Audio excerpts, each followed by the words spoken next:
I was always hanging out with my brothers, I have 6 brothers. I was always hanging out with them. Like, I didn't know I was a girl until like a week ago.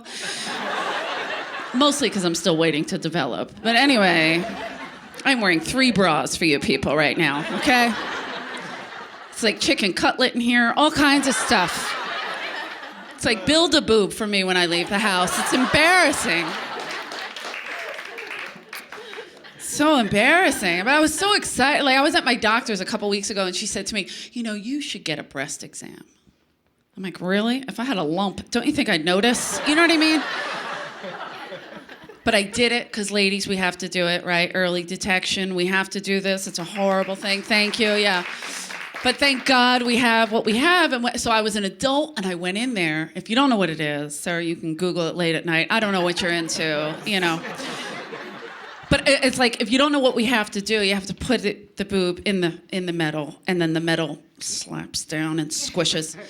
So I did. I went in there, and in my case, I put my chest plate on the metal, and it came down. And what happened was, when the metal comes down, it missed, and it was just pinching. It was just pinching the part that lets everybody know that I'm cold, right? It's just. The metal just kept slapping together.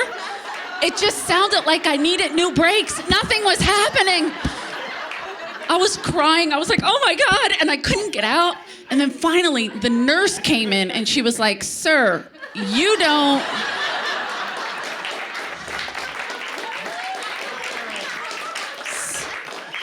She was like, you don't need to be in here. So she sent me down the hall to get my prostate checked. And that.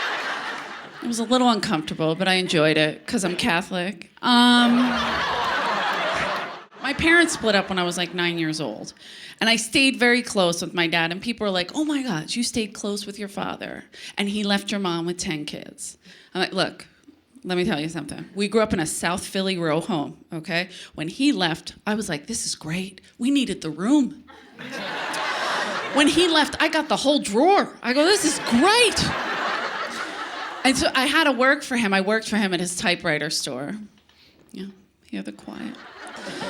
Typewriters, that's something you guys can Google to figure out what that is. And I love to mess with him. Like, I called him up a couple weeks ago at the typewriter store, and I'm like, hey, Dad, what's going on? He's like, hey, I can't talk long, girl. I'm like, why? Where are you going? Right? He's like, I got a customer. I'm like, really? In your typewriter store?